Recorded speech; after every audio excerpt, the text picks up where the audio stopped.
नमस्कार दोस्तों, मेरे चैनल रामेश्वरम भक्ति चैनल में आप सभी का हार्दिक स्वागत है।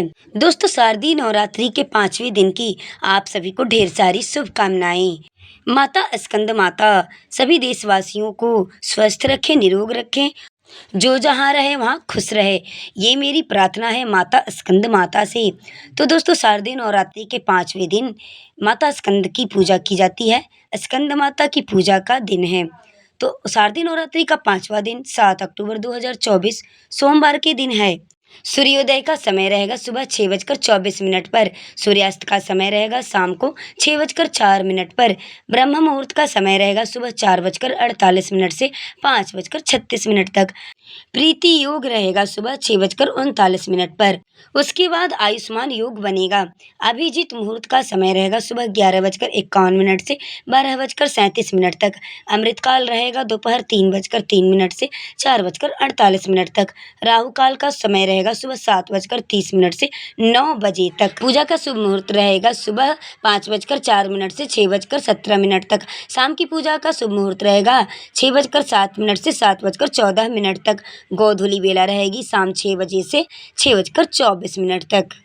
स्कंद माता की पूजा कैसे करें? सुबह प्रातः काल उठ करके नित्य क्रियाओं से निवृत्त होकर के पीला वस्त्र धारण करें। वैसे तो बताया गया है कि माता स्कंद माता को सफ़ेद रंग बहुत ज़्यादा पसंद है, इसलिए नवरात्रि के 5वें दिन माँ स्कंद माता की पूजा करते समय सफ़ेद वस्त्र धारण करने चाहिए।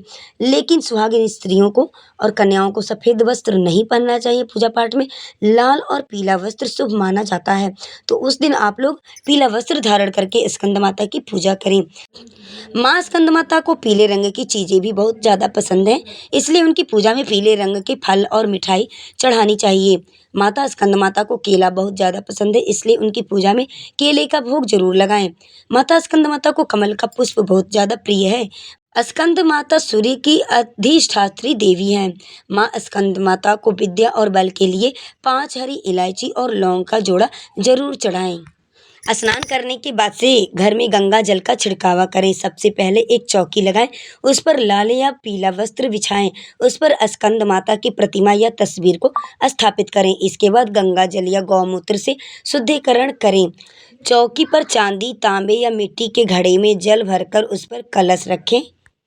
उसी चौकी पर श्री गणेश, वरुण, नवग्रह और देवी का मतलब 16 देवी का सप्तघृत मातृका 7 सिंदूर की बिंदी लगाएं और उनकी स्थापना भी करें। इसके बाद व्रत पूजन का संकल्प लें और इसके बाद से वैदिक एवं सप्तशती मंत्रों द्वारा स्कंद माता का पूजन करें। इसमें आह्वान, आसन, पद, अर्घ्य, आचमन, स्नान, वस्त्र, सौभाग्य सूत्र, चंदन, रोली, हल्दी, सिंदूर, दुर्वा, बिल्वपत्र, आभूषण, पुष्प, हार, सुगंधित द्रव्य, धूप, दीप, नैवेद्य, फल, पान, दक्षिणा, आरती, प्रदक्षिणा, मंत्र, पुष्पांजलि आदि इन सभी चीज़ों को माता के पूजन में शामिल करिए। पूजा सामग्री को आप लोग नोट कर लें। स्कंद माता को पीला फूल चढ़ाएं, लाल फूल चढ़ाएं, गुड़हल का फूल अगर चढ़ाते हैं तो और भी ज़्यादा अच्छा है। स्कंद माता का वाहन सिंह है। स्कंद माता की पूजा करते समय इस मंत्र का उच्चारण करें। ओम देवी स्कंद माताए नमः। ओम देवी स्कंद माताए नमः। संतान प्राप्ति के लिए इस मंत्र को जप करें। स्कंद माता का मंत्र पंचमी तिथि की अष्टधात्री देवी स्कंद माता है। जिन व्यक्तियों को संतान भाव हो और संतान उत्पन्न नहीं हो रहा हो, वे माता की पूजन अर्चना तथा इस मंत्र का जप करते हुए करें, इसका लाभ उठाएं। स्कंद माता की इस मंत्र से भी आप पूजन कर सकते हैं। या देवी सर्वभूतेषु माँ स्कंद माता रूपेण संसिता नमस्तस्यै नमस्तस्यै नमस्तस्यै नमो नमः। पूजा करने के बाद से पंचम तिथि के दिन नवरात्रि के पूजन के बाद से माता भगवती का प्रसाद सभी लोगों में वितरण करें। दुर्गा को केले का भोग लगाना चाहिए और यह प्रसाद ब्राह्मण को दे देना चाहिए। ऐसा करने से मनुष्य की बुद्धि का विकास होता है और बाकी जो प्रसाद है वो आप सभी लोगों में वितरण कर दें, यानी बांट दें। आइए दोस्तों, अब हम लोग नवरात्रि के 5वें दिन की स्कंद माता की कथा को सुनते हैं। नवरात्रि के पंचम दिवस पर स्कंद माता की पूजा की जाती है, उनकी कथा कहानी को हम लोग सुनते हैं। चलिए शुरू करते हैं और श्रवण करते हैं श्रद्धा भाव से।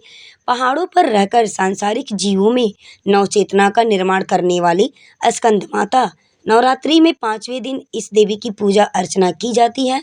कहते हैं कि इनकी कृपा से मूढ़ भी ज्ञानी हो जाता है, यानी मूर्ख भी ज्ञानी हो जाता है। स्कंद कुमार कार्तिकेय की माता के कारण इन्हें स्कंद माता नाम से भी अभिहित किया गया है, यानी जाना गया है। इनके विग्रह में भगवान स्कंद बाल रूप में इनकी गोद में विराजित हैं। इस देवी की 4 भुजाएं हैं।